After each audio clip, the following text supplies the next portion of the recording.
Imagina a potência, imagina a intensidade do efeito das suas ações na vida da sua família. E quantas vezes nós nos isentamos da nossa responsabilidade como filhos, quando a gente traz para dentro da nossa casa aquilo que é impuro e aquilo que nós sabemos que não podemos ter contato porque nós somos consagrados ao Senhor. Filhos, nós somos separados por Deus e nós precisamos saber o que nos torna separados por Deus, para que a gente não quebre esses princípios, para que a gente continue nessas regras, para que Deus continue nos usando. Sansão era um exemplo claro de uma pessoa que não seguia os princípios que ele precisava, e ainda assim Deus continuava usando ele, porque Deus tinha um propósito, e o propósito de Deus é soberano e prevalece sobre todas as coisas. Mas não se deixe enganar, porque a sua vida precisa estar no altar.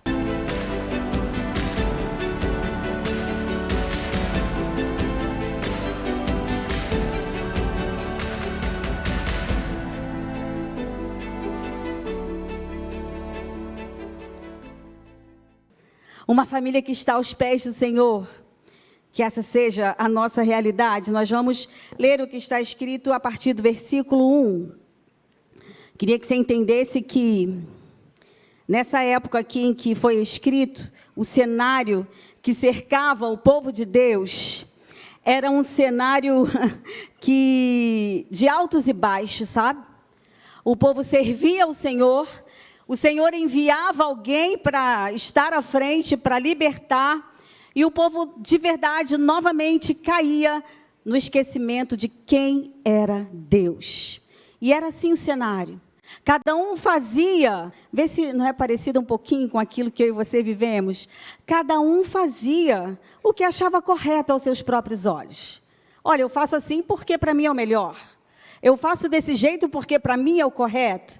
Olha, eu vou tomar a minha decisão porque quem manda na minha vida sou eu.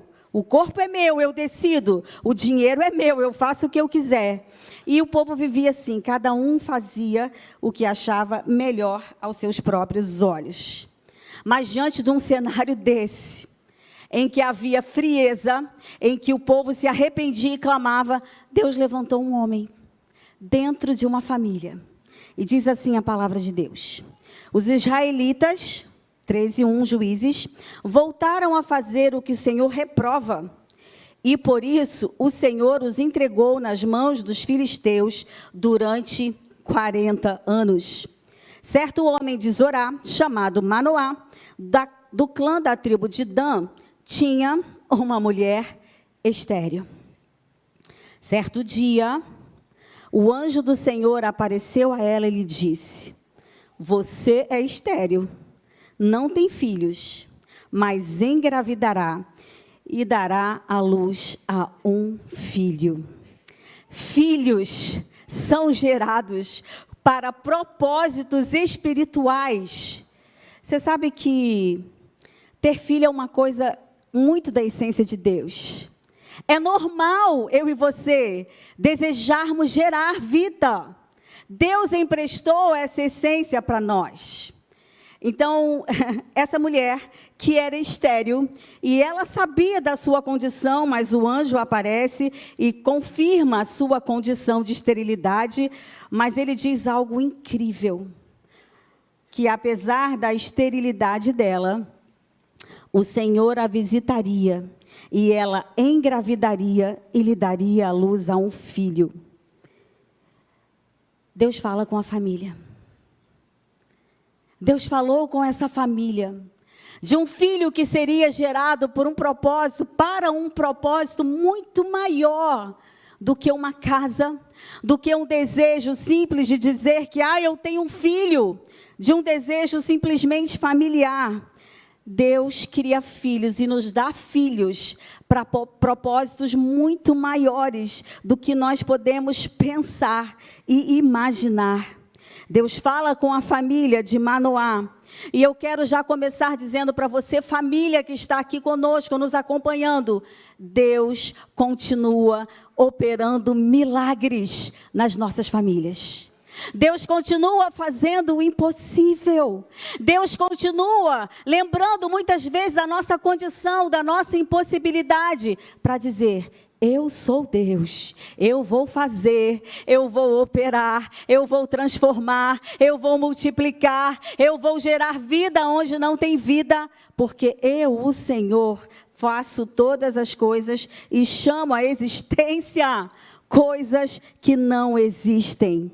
Filhos são gerados para propósitos espirituais e fortalecidos dentro de casa para cumprir uma missão. Todavia, versículo 4, tenha cuidado, e aqui começam umas orientações para a família de Sansão. Todavia, tenha cuidado, não beba vinho, nem outra bebida fermentada, e não coma nada impuro. Mãe, pai, se vocês tivessem noção da guerra espiritual que existe quando uma criança está sendo gerada, se vocês tivessem noção de como o inferno trabalha contrário aos planos de Deus da família, não foi à toa que esse anjo aparece a essa mulher, que nós não sabemos o nome, e ele diz para ela: separa você, seja separada, santifica-te, porque aquilo que está sendo gerado e será gerado no teu ventre tem um propósito muito maior. Você precisa, mãe, estar preparada para educar, instruir, informar, acompanhar o filho que está sendo gerado no seu ventre. Sabe, nós precisamos ter essa noção de que Deus nos prepara para sermos pais e mães. Para sermos pais e mães, muitas vezes não no reino biológico ou no reino físico, mas no reino espiritual. Porque todos nós fomos chamados para gerar vida. Se santifica, se separa. Olha, vai ser assim, o anjo dizendo para a mulher, versículo 5, não se passará navalha na cabeça do filho que você vai ter, porque o menino será nazireu, consagrado a Deus desde o nascimento. Ele iniciará a libertação de Israel das mãos dos filisteus. Você tem noção que os nossos filhos devem e precisam, Meline, alcançar lugares aonde nós nunca chegamos? Às vezes nós pensamos que o negócio de Deus é conosco, que o negócio e o mistério é com a nossa vida, que o altar é para nós ministrarmos, mas nós não temos noção daquilo que Deus está fazendo nas nossas casas. Talvez nós estejamos muito interessados que os nossos filhos alcancem lugares incríveis nesse mundo. Isso não está errado. Os nossos filhos devem ser instruídos a trabalhar, a estudar, a não ficar em casa esperando que as coisas aconteçam e depender dos seus pais a vida inteira. Não deve ser assim. Mas eu e você precisamos contar para os nossos filhos que há propósitos espirituais na vida deles e que eles devem cumprir e que eles devem atentar para isso. E eu e você, pai e mãe, devemos nos preparar para ser esse canal na vida dos nossos filhos. Às vezes nós delegamos a igreja, às vezes nós delegamos a tia da classinha, às vezes nós delegamos aos pastores, mas o Senhor nos prepara para gerar filhos que vão fazer toda a diferença nessa terra. Sansão seria aquele que daria a liberdade que o povo precisava por estar sendo oprimido pelo inimigo. O seu filho será usado por Deus para trazer liberdade aos cativos, para proclamar uma palavra de libertação, para proclamar salvação, para dizer que Deus cura, para dizer que ainda Deus opera milagres, para dizer que a palavra dele é a verdade. Os nossos filhos serão usados por Deus, onde quer que eles estejam plantados. Esse menino tinha um propósito. Os nossos filhos têm propósito. Você aqui conosco nessa noite tem propósito. Ai, Márcia, minha mãe e meu pai, eles não me prepararam para os caminhos do Senhor. Mas Deus já está falando contigo. E a oportunidade está sendo dada direta a você. Dá um glória a Deus. Deus te prepara, Deus te capacita, Deus te unge, Deus te empodera pelo Espírito Santo para que você possa fazer diferença nessa geração. Esse menino tinha um propósito da vida dele, desde o nascimento até a morte, diz a palavra de Deus. Então escute, pai e mãe, exerçam a autoridade que Deus deu a cada um de vocês.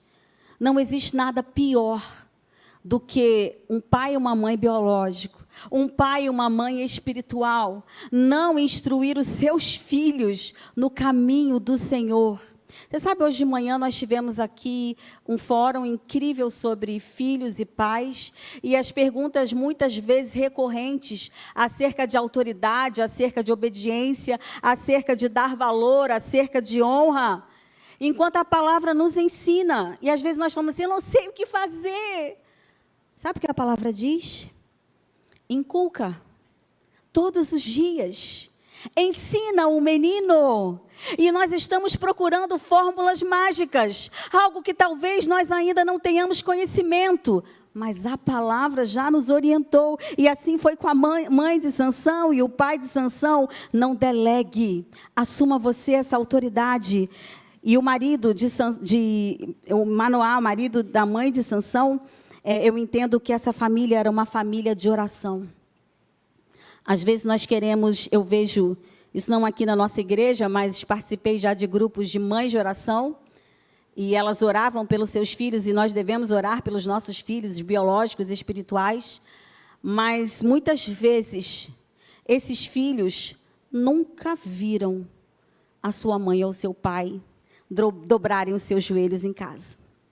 Sabe, pastor, você sempre diz algo assim que ensina o tempo todo, inculca quando estiver andando, quando estiver assentado, quando estiver caminhando, e você sempre pergunta assim, você imagine em algum momento que você não esteja fazendo uma dessas coisas comuns do dia.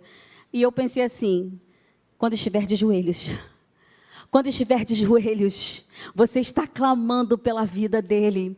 Quando estiver de joelhos, você está colocando em ação, clamando a Deus.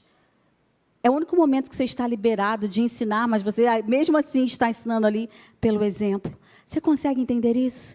Os nossos filhos precisam ver. Sansão veio num ambiente em que o pai e a mãe dele oravam. E Manoá ora pedindo ao Senhor confirmação de tudo aquilo que o anjo havia falado para sua esposa. E uma outra coisa que eu aprendo nesse ambiente familiar aqui da vida de Sansão é que a primeira pessoa que a mãe de Sansão corre para contar o que o anjo falou foi o seu marido.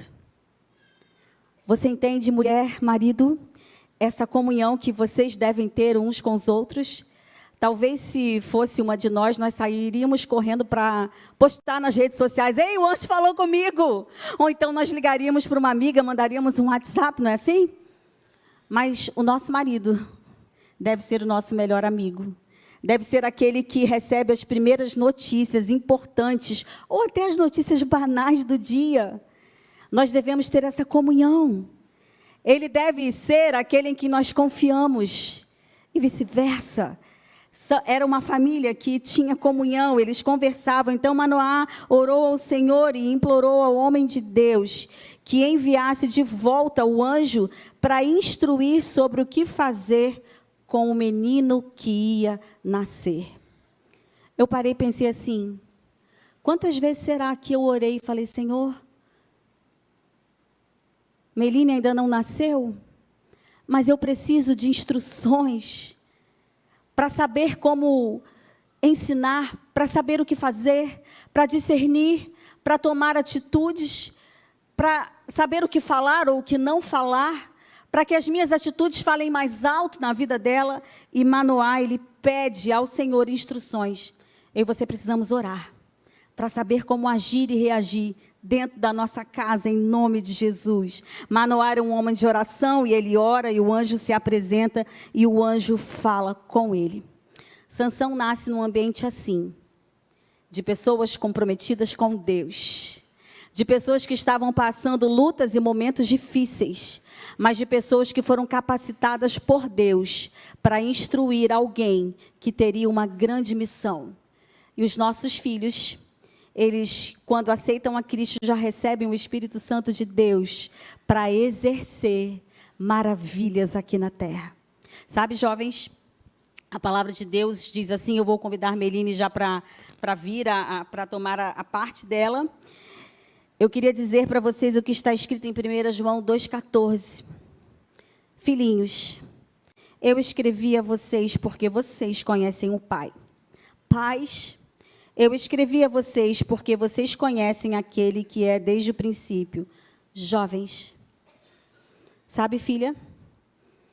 Eu ministro essa palavra sobre a sua vida, porque você é forte, porque vocês são fortes. E a palavra de Deus, ela permanece em você, e você já venceu o maligno. Amém?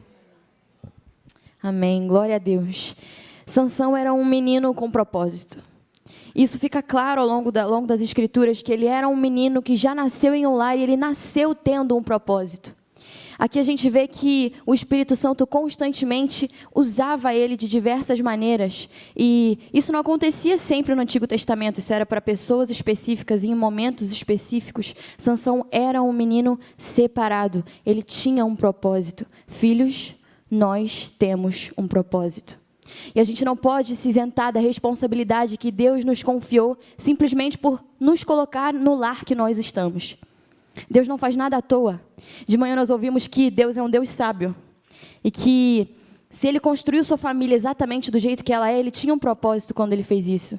Então, filho, você precisa saber que você tem uma missão simplesmente por estar inserido na família a qual Deus te inseriu. E aqui a gente viu que Sansão era um nazireu desde o nascimento. Então, ele tinha 3 princípios que ele precisava respeitar. Navalha não podia passar pela cabeça dele, ou seja, ele nunca poderia cortar o seu cabelo. Ele não podia ingerir o fruto da vinha. E por último, ele não podia ter contato com nada impuro. Mas infelizmente, ao decorrer da vida desse homem, o que é narrado aqui no texto é que ele quebrou cada um desses 3 princípios. Ele começou no verso 14, no capítulo 14, no verso 9. E tomou nas suas mãos um leão, a carcaça do leão, e foi andando e comendo do mel que estava lá dentro. Ele foi para o pai e para a mãe e deu-lhes, e eles comeram também, porque eles não lhe deu a saber de onde vinha aquele mel que eles estavam comendo. Então, além dele ter quebrado esse princípio de ter entrado em contato direto com algo impuro, ele levou isso para dentro da sua casa e deu aos seus pais.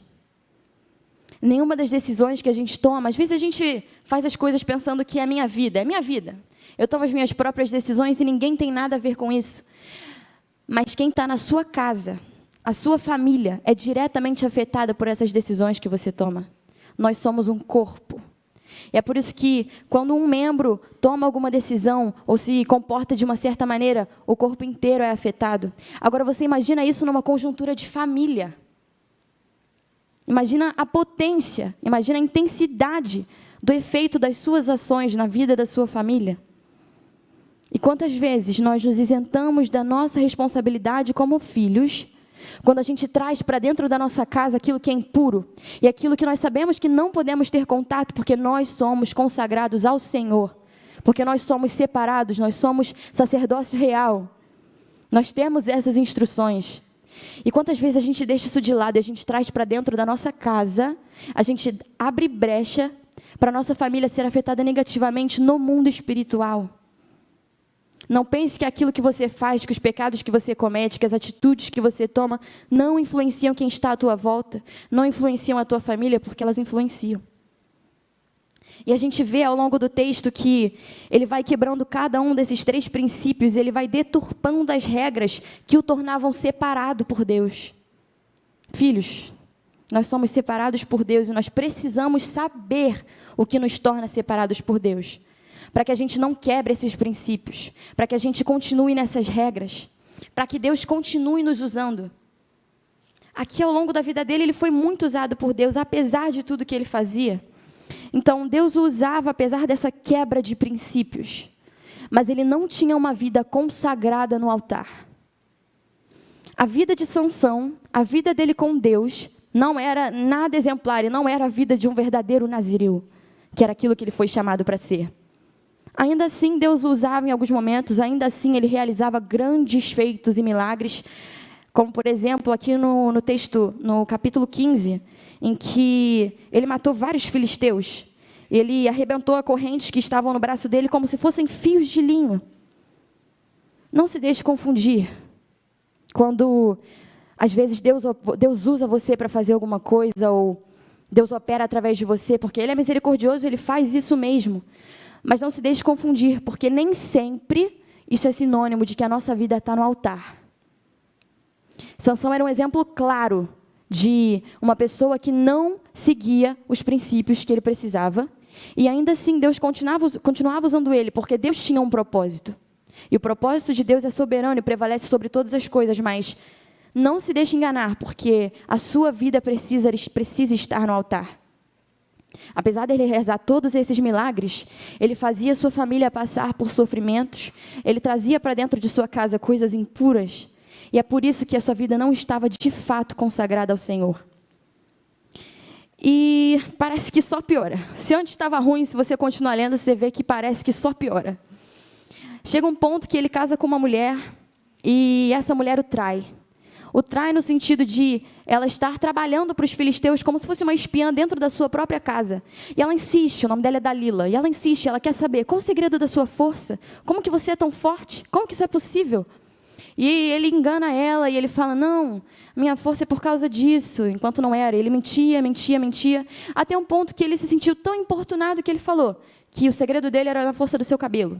E que porque ele era nazireu e não podia passar navalha no seu cabelo, ali residia o segredo da sua força. Até que ela fala isso para os inimigos e eles vão lá e ele tem o seu cabelo cortado, eles conseguem aprisioná-lo, eles conseguem o levar. E nesse momento, toda aquela força que antes ele conseguia manifestar e ele conseguia matar diversos inimigos, isso não aconteceu dessa vez. Isso não aconteceu porque ele chegou num estágio em que ele já tinha quebrado todos os princípios possíveis diante do Senhor. Mas isso não acontece do nada. A gente percebe aqui na leitura que é uma coisa gradativa. É uma coisa que vai acontecendo e ele quebra um princípio, depois ele quebra outro, até que ele chega num estágio em que ele já conseguiu se comprometer de forma completa. E aqui já não tem mais nenhum tipo de compromisso. Aqui você vê que ele está completamente entregue. Mas é importante ressaltar que isso não é do dia para a noite. Nós precisamos estar constantemente observando as nossas próprias vidas, para que a gente veja em quais áreas específicas a gente está errando e quais são aqueles princípios que nós estamos quebrando diante do Senhor e que nos levam a pecar. Porque se essas raposinhas forem ignoradas, a nossa casa se transforma num verdadeiro desastre. E aí vai acontecer o que aconteceu com ele mais para frente. Ele é aprisionado e ele tem seus olhos arrancados. E zombam dele e riem dele. E ele é objeto realmente de zoação ali para aquele povo, para o povo inimigo. Mas quando ele chega no final da sua vida, no capítulo 16, no versículo 28, diz assim: Então Sansão clamou ao Senhor e disse: Senhor Jeová, peço-te que te lembres de mim e esforça-me agora, só essa vez. Ó Deus, para que de uma vez me vingue dos filisteus pelos meus 2 olhos, porque haviam sido arrancados. E é nesse momento que, quando o Senhor decide usar novamente o último momento de sua vida, é nesse momento em que ele consegue matar mais filisteus do que ele matou ao longo de toda a sua vida. É na hora de sua morte, nos seus momentos finais, que ele consegue entender o propósito dele. Nós não podemos deixar isso acontecer. A gente não precisa estar na beira do abismo para que a gente finalmente entenda que nós somos sim escolhidos e que nós somos sim separados e que nós temos uma responsabilidade. Esse homem só entendeu em seus últimos momentos que ele precisava cumprir uma missão. Ele viveu de maneira dissoluta com relação a esse propósito. E isso fica claro por causa de todas as vezes em que ele ignorou todas as regras que ele precisava seguir. Ele fez a sua família sofrer por sua causa. Em seus últimos momentos, ele ora e ele pede para Deus aquela força. E ele consegue mais do que ele já tinha realizado antes. nós podemos realizar grandes coisas em Deus, quando nós sabemos o nosso propósito. E quando a gente se compromete em não viver de maneira alheia a esse chamado. A única maneira de estarmos, de fato, andando na direção que o Senhor nos chamou para andar, a única maneira de que nós possamos, de fato, atrair bênçãos de Deus para a nossa casa e cumprir o nosso chamado, é saber o nosso propósito e não quebrar os princípios que Deus estabeleceu para nós. Fazendo isso, a gente é bênção para nossos pais, a gente é bênção para a nossa família e, acima de tudo, a gente agrada ao nosso Pai Celestial. A gente precisa saber o nosso chamado, a gente precisa saber para que a gente veio, para que a gente está aqui. E é por isso que Deus une pessoas em prol de propósitos.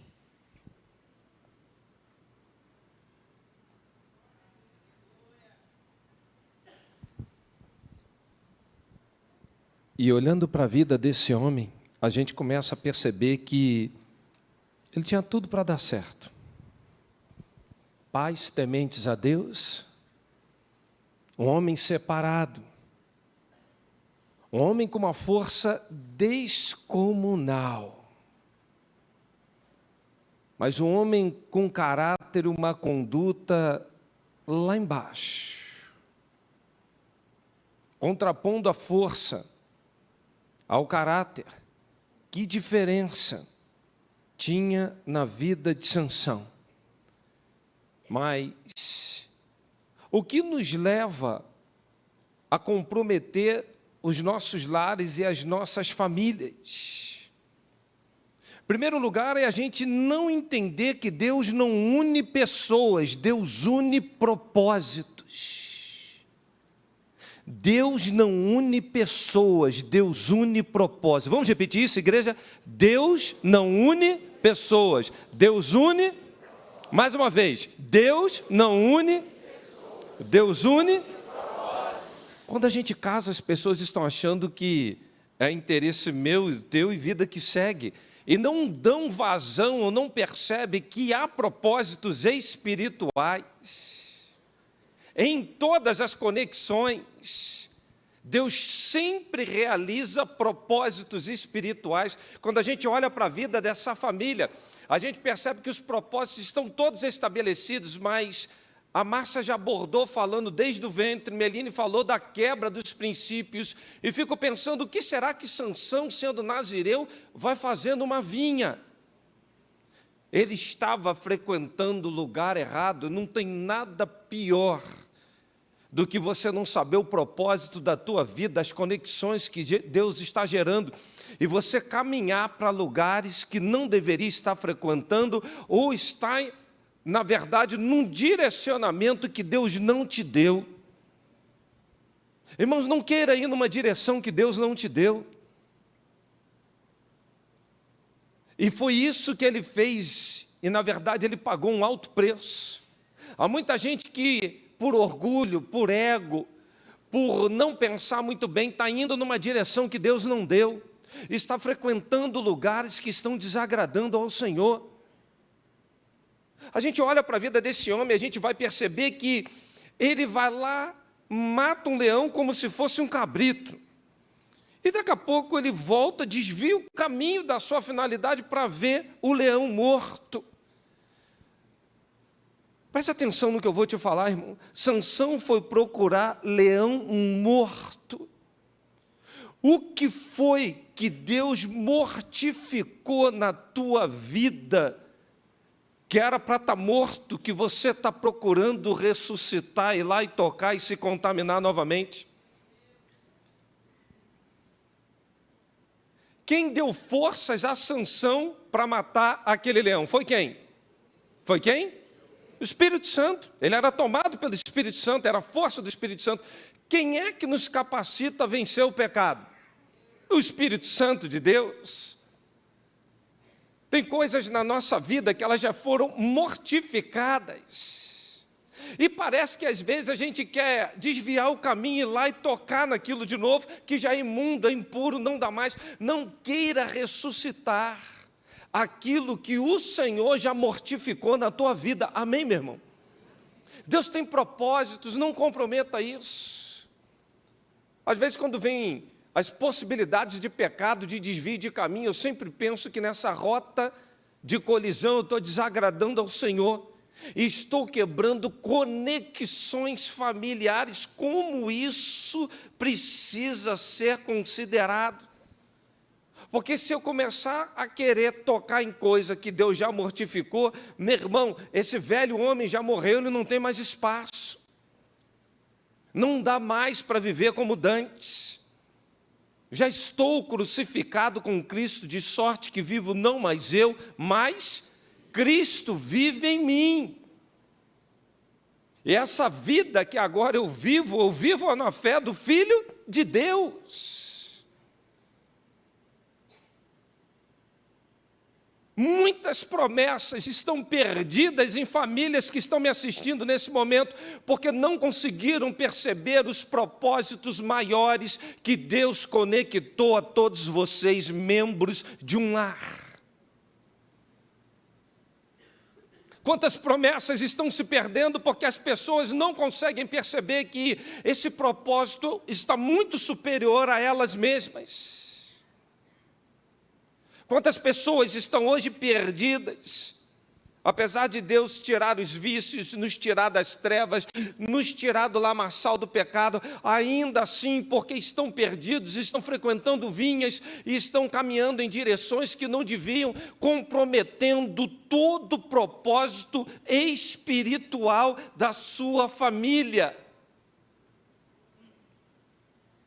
Quando observamos a história dessa família, a gente começa a perceber que Deus revela o mistério da sua vontade de acordo com o seu bom propósito, sabe por quê? Ele estabeleceu em Cristo para convergir todas as coisas celestiais e terrenas. Em Cristo, todas as famílias devem convergir há propósitos celestiais, mas há propósitos terrenos também. Quando une um homem e uma mulher e formata-se então uma família, vários propósitos estão em curso, porque em Cristo faz-se convergir tudo no céu e na terra. Meus irmãos, o dia que eu caí, eu arrasto a minha família comigo.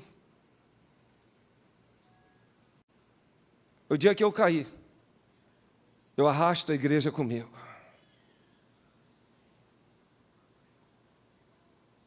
A minha vinda para pastorear essa igreja, a família que Deus me confiou, eu tenho a noção dos propósitos espirituais e sinto um peso nas minhas costas. Eu falo, eu não posso me permitir nem sonhar em fazer isso, tocar nisso ou desviar para esse caminho. Porque a comunidade de Vila da Penha, da Igreja Batista de Vila da Penha, ela não merece isso.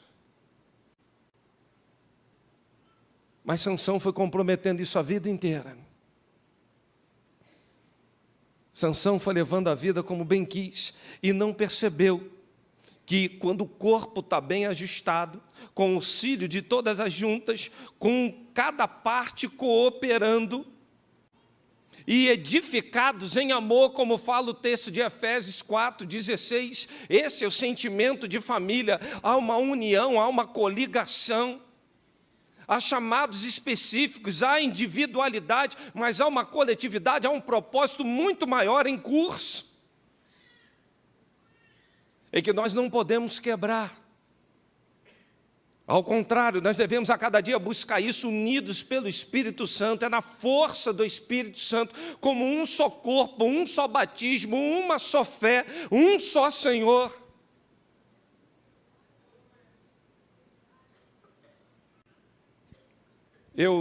Desde que... Alguém pode ir tocando aqui, sim, irmãos? O pessoal vai achar que está acabando. Eu quero concluir dizendo uma coisa para vocês. Quando Deus me uniu a Márcia, Deus não me uniu a Márcia para satisfação dos meus caprichos, dos meus egos e dos meus desejos. O maior propósito de Deus ter me unido a Márcia era para cumprir propósitos celestiais. Eu sempre tive a consciência disso. E eu sabia que por intermédio desses propósitos celestiais, os propósitos terrenos seguiriam eles.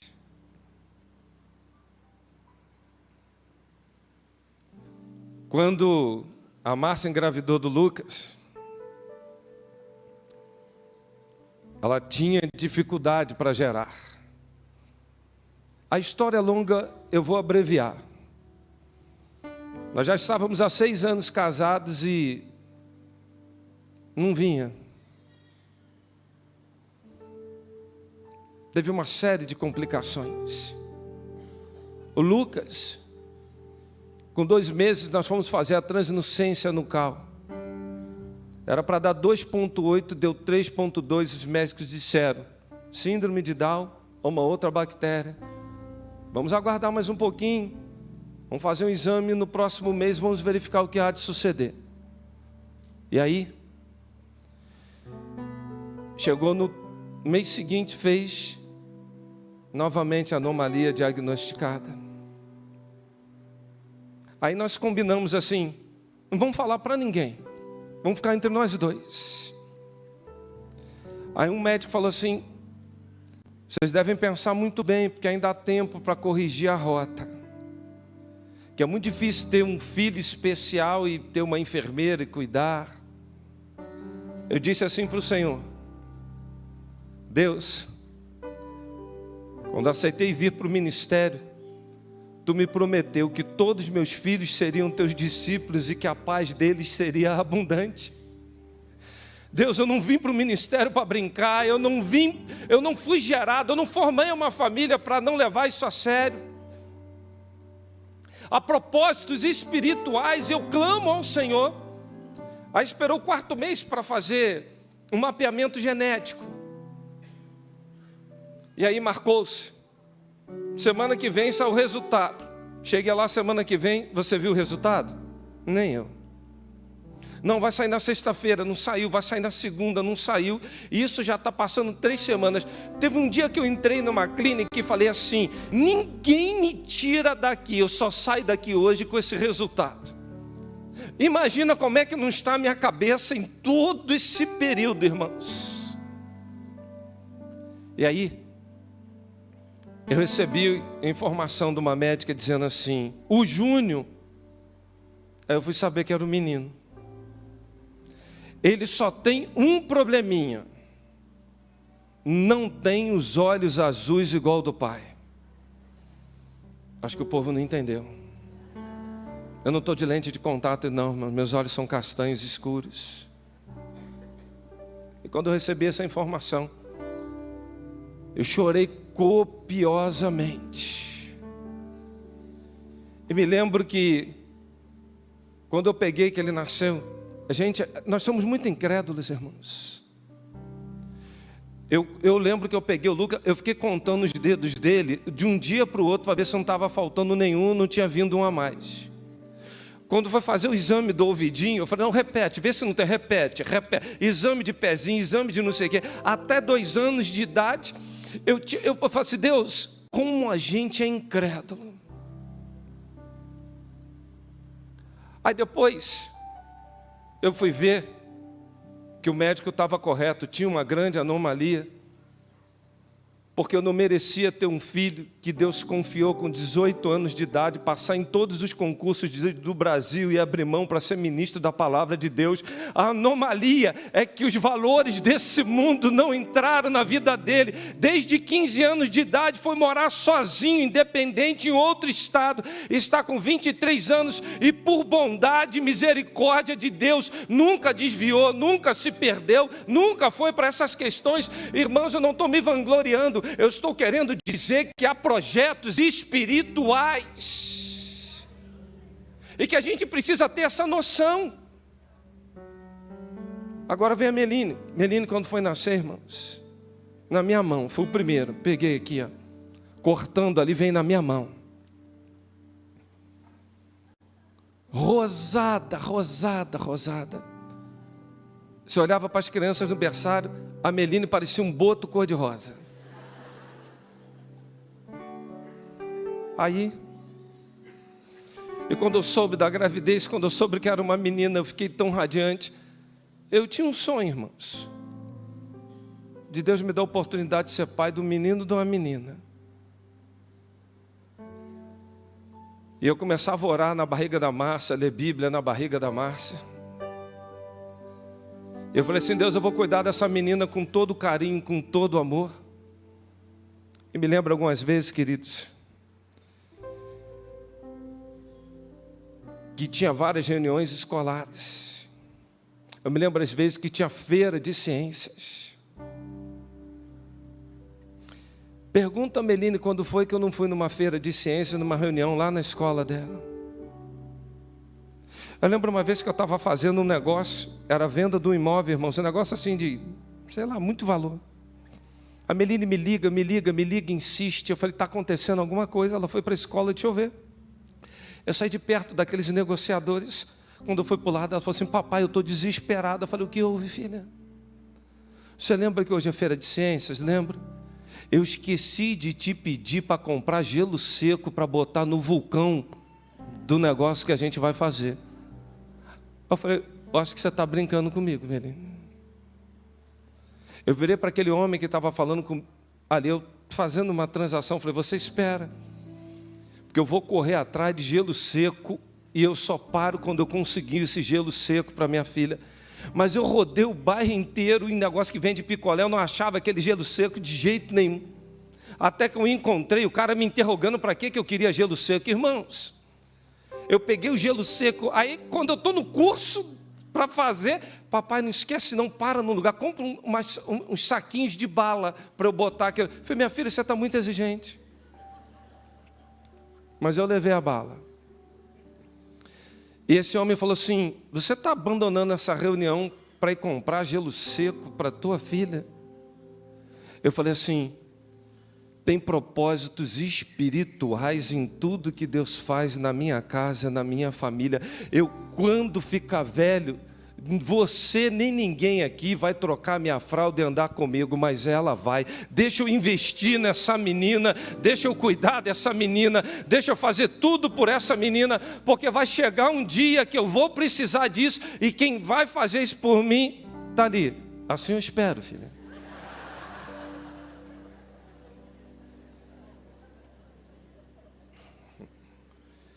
Meus queridos, eu quero concluir. Desculpa abrir o coração, dar um testemunho aqui para vocês. Nesse projeto familiar, Sansão comprometeu tudo, porque não percebeu que os pecados que ele cometia, ele estava, na verdade, afetando propósitos espirituais. Porque Deus não une pessoas, Deus une propósitos. Há um propósito de você viver nessa família, há um propósito para o pai que Deus te deu, há um propósito para a mãe que você tem, há um propósito para o irmão que você tem, há um propósito que um veio primeiro, o outro veio segundo, há propósito quando você gera filhos, tudo isso está interligado em propósitos espirituais. E quando você entende isso, eu vejo hoje a bondade de Deus. Sabe por quê? Irmãos, eu pensar que o Lucas está pregando lá nos Estados Unidos, que eu estou aqui com a minha família reunida aos pés do Senhor, adorando, servindo ao Senhor, pregando, fazendo aquilo que agrada ao Pai. Eu vejo que fiel é o que prometeu. Eu não troco isso aqui por nada. Eu quero falar para você que está vivendo um drama pensando em divórcio, que está vivendo um drama porque um filho desobedece, que está vivendo um drama porque tem um pai que não... Só a graça. Deus vai unir. Provérbios 16:4 diz: o Senhor faz tudo com propósito, até os ímpios para o dia do castigo. Deus faz tudo com propósito. Eu quero desafiar você nesse momento a pensar quantos propósitos você se perdeu. Quantas coisas talvez você tenha comprometido por estar pensando sempre em você e não conseguir perceber que num projeto familiar Deus faz tudo para unificar, para que seja na terra como é no céu. Eu quero orar pela tua casa, pela tua família. Curva a tua cabeça.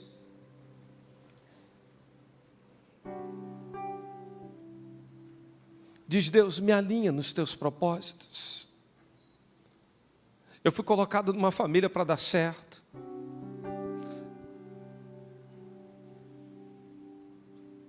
Deus, o meu sonho é legítimo. Fala assim para Deus: Deus, o meu sonho é legítimo. O meu sonho é gerar. Deus, o meu sonho é legítimo. Meu sonho é cumprir propósitos espirituais na minha família. Deus, meu sonho é legítimo. O meu sonho é cumprir propósitos espirituais. E às vezes, Deus, a minha meninice, a minha infantilidade, a minha falta de visão, eu desviei, Deus. Eu toco em coisa que eu não devo, eu estou comprometendo tudo. Mas hoje, Deus, eu me arrependo, eu me volto ao Senhor, eu me inclino ao Senhor. O que eu mais desejo hoje, Deus, é verificar propósitos espirituais. Deus, tu não me uniu a esse homem, a essa mulher, para parar aqui. Eu sei que tem muito mais coisa. Deus, eu peço, eu imploro, não deixa nada se perder. Eu não quero mais perder tempo, porque o que eu mais desejo hoje, Deus, é verificar propósitos espirituais na minha casa, na minha família, na minha parentela, na minha descendência. Eu preciso hoje, eu preciso de um milagre, eu preciso de uma resposta, eu preciso da intervenção do Senhor na minha vida e na minha família, Pai. Eu só não saio daqui, Pai, enquanto não me abençoares. Venha, Deus, o teu propósito sobre nós. Ajuda-nos, Deus. A gente não quer desviar para lado algum, mas a gente quer andar firmes e seguros, constantes, sempre abundantes no Senhor. Agora eu quero orar por você. Você orou? Eu quero te desafiar agora. Eu quero orar. Sai do teu lugar, vem aqui à frente, vem, pode correndo, vem. Nós vamos encerrar isso, já tem muita gente vindo. Eu já fui ali várias vezes, vem de novo. Naamã teve que se banhar 7 vezes. Na 7ª vez a cura chegou. Vem. Eu percebo que é um mover de Deus na tua família, na tua vida, na tua parentela. Sai do teu lugar, fala: pastor, comigo, está na galeria, vem rápido. Fala: Deus, há propósitos. Eu quero ver esses propósitos se manifestando no meu lar. Eu não abro mão de ver esses propósitos se manifestando na minha casa, na minha família. Eu humildemente, eu me dobro, eu me envergo, eu clamo pelos teus propósitos, Senhor. Há uma união, há propósito espiritual. Eu não quero perder mais nada. Vem. Há mais alguém? Vem em nome de Jesus. Nós vamos orar. Isso. Nós vamos orar. Mas isso, pode vir. Vem rápido. Deus vai conectar propósitos aqui nessa noite. Deus vai fazer coisas grandes no nosso meio. Mais alguém? Vem em nome de Jesus. Deus tem propósito. Vem, se renda a Ele.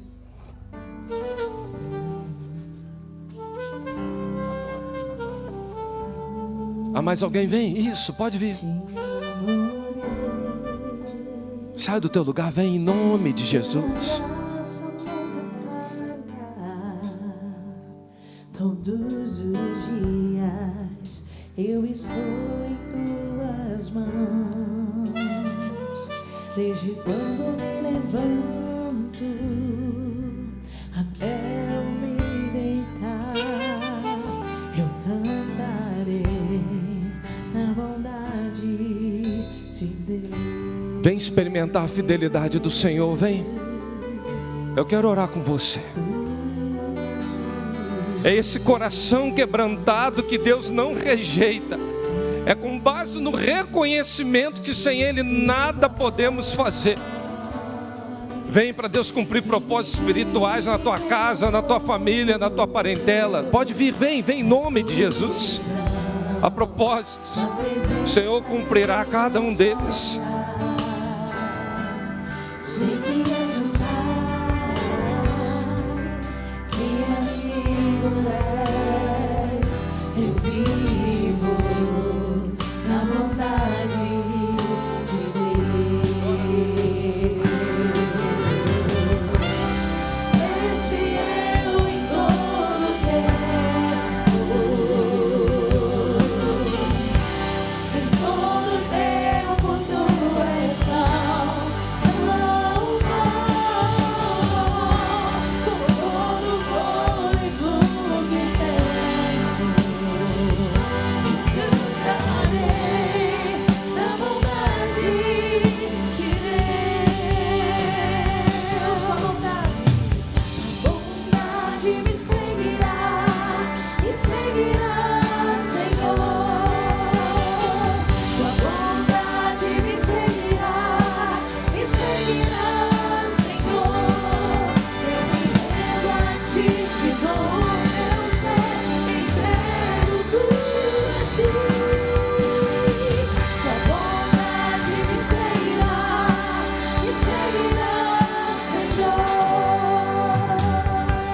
Eu queria orar esse momento.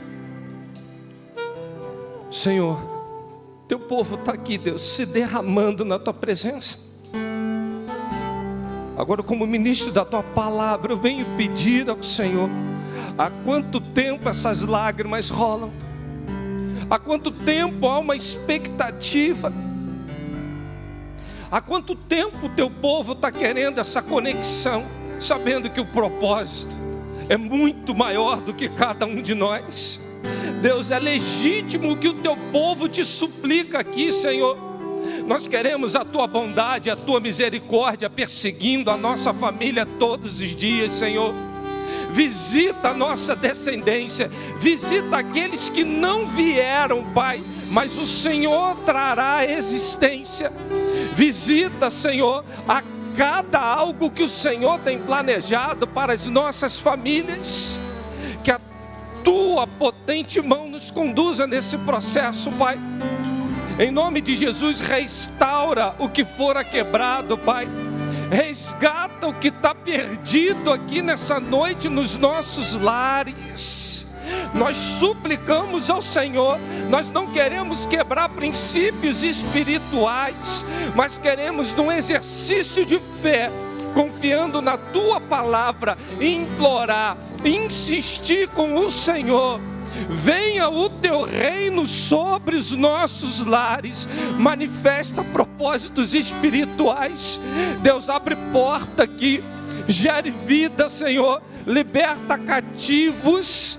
Mas que essa noite seja uma noite especial na PIB Vila da Penha, Senhor. Nós queremos, como família e comunidade de fé, implorando, insistindo, rogando ao Senhor as ricas e copiosas bênçãos sobre cada vida, sobre cada lar representado. Nós já oramos, agradecidos, no nome que é sobre todo nome, no nome de Jesus, no nome de Jesus. Amém e amém. A igreja vai ficar de pé.